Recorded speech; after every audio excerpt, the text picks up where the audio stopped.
around this channel. The other thing being, with going back to your scour question, when you turn them pumps on, it essentially flushes this here. Okay, so that takes away all the debris.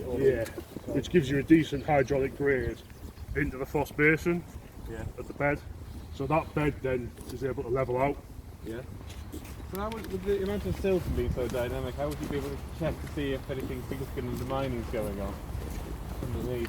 So in terms of undermining of the assets, we know what the foundation depths are from our inspections. Yeah. And essentially we know where they go to and how deep they go and whether there is actually any undermining. Okay. We understand when we do. We don't monitor it all the time, but we will monitor what bed level in the channel. And you've got a soft bed and a hard bed. Yeah. The hard bed's the material big enough not to fall down and not to be flushed out. But then the soft bed's the material that will be flushed out by a high front event. Okay, so the hard bed doesn't change too much even with this bed. That's you end up clearing on your soft bed and then you've still got your hard bed below that.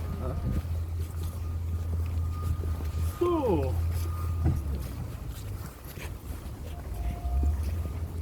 we're now in the new walk area of York, so you might get a cyclist coming back, so just warn yourself and we'll create a gap just here in case they do come tearing through. They are. So we'll create a nice gap for them.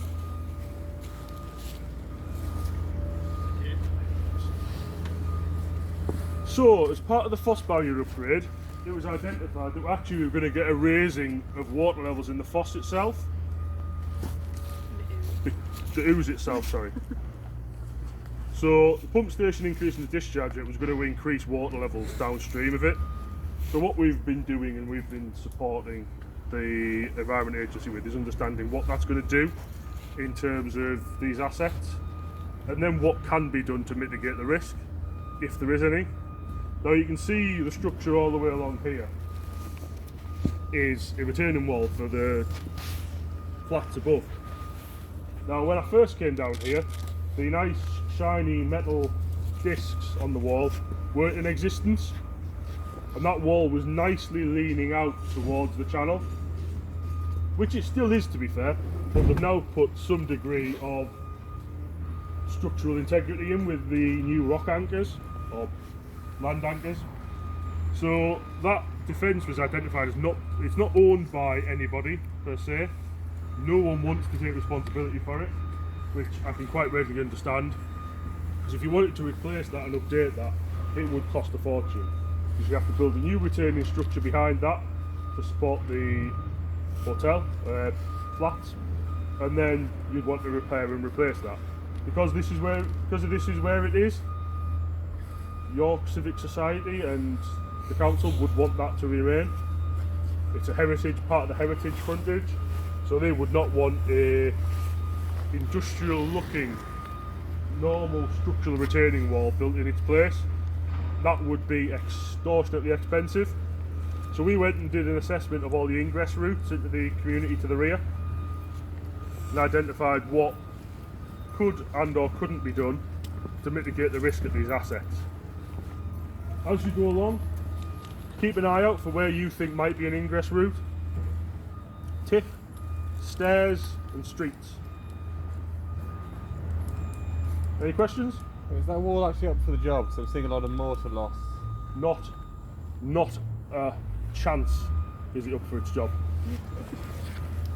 That basically, no one knows who owns it, no one takes responsibility for it. I don't know who put these retaining pins in, but they did. Yeah. I think that was a nod at we're trying to help, but not our responsibility, not our problem. But there does come to a point where you do say we can only do so much. Essentially, any scheme that does work here is spending our taxpayers' money, so we need to make sure that it's spent in the best manner possible, in the most suitable manner possible, which is why you've got business cases, project justifications, LPRG, which stands for Large Project Review Group, LPRG essentially reviews all projects nationally and goes, that one gets some money, that one doesn't. Based on cost benefit, but also on political need. York's quite a lot of expenditure in York is from the council, so it's actually an investment. It's part of their economics plan for York. So it's not just about preventing flooding. It's about making sure that York becomes a viable tourist attraction and remains a viable tourist attraction.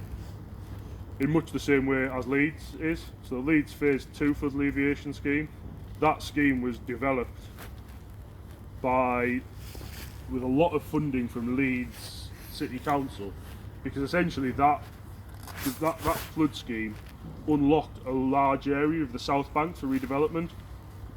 So there's a couple of different ways to think about the spend. It's either spend to save, so spend the money, you're not going to have all the damages, you're not going to have all the costs, you're not going to have reduced impacts and damage to the properties, or you can invest to recoup. So they've invested to get the money back, so it's a regeneration initiative. Brings the South Bank into play, a lot more urban development areas.